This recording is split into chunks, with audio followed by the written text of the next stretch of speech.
Le Real-Time Bidding, qu'on nomme par son acronyme RTB, n'est pas une chose si simple. Pour bien en comprendre les mécanismes, quelques explications sont nécessaires. Mais pour commencer, tâchons d'en cerner les grandes lignes. Enchères, achat de profil, échange quasi instantané entre les acteurs que sont les vendeurs d'espace et les annonceurs. Voici qui suffira bien pour notre introduction, qui ne restera donc qu'une introduction, et certainement pas une définition ultime du RTB. Ouvrons la danse. Le real-time bidding, c'est l'achat d'espace sur ce qu'on appelle les ad exchange, des plateformes virtuelles qui permettent à des éditeurs de mettre leur espace publicitaire en vente directement à des annonceurs sur un format d'enchère publicitaire. Dans le phénomène d'enchère, vous achetez une audience, c'est-à-dire un internaute dont le profil vous intéresse par rapport à votre campagne marketing. On va mettre à disposition sur les plateformes des audiences très spécifiques que l'annonceur en particulier pourrait être amené à acheter et qu'on va ne plus mettre à disposition une fois que la campagne est terminée. On va cibler un internaute au travers du cookie.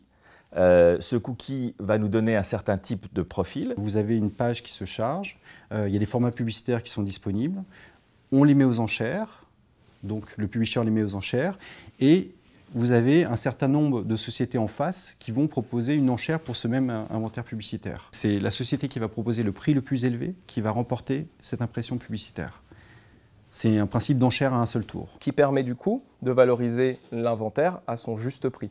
En tout cas, le prix qu'est prêt à payer l'annonceur pour l'avoir. Pour nous, c'est beaucoup plus simple à commercialiser, mais pour l'annonceur ou l'agence média qui travaille pour l'annonceur, c'est beaucoup plus simple également. Il n'a pas besoin de s'engager sur des volumes, pas besoin de travailler avec nous pour nous envoyer les bannières. Tout ça se fait de manière très simple sur des plateformes self-serve qui, même si elles sont très différentes et fondamentalement différentes de plateformes telles que des plateformes AdSense, se rapprochent un petit peu de cette notion-là de j'ai pas besoin d'interagir avec d'autres personnes, d'être bien certain qu'il n'y ait pas un malentendu, je fais les choses moi-même pour programmer ma campagne. C'est un élément que les gens de marketing sont habitués, puisque avec l'achat des mots-clés, aujourd'hui, les enchères, c'est quelque chose qui est très répandu. Tout ça se fait en moins de 120 millisecondes, ce qui est invisible à l'œil nu en réalité, en termes de process. On charge la publicité, nous internautes, moi le premier, on va charger la publicité, la page, pardon, et la publicité va se loader en fonction de ce cycle qui aura été fait auparavant.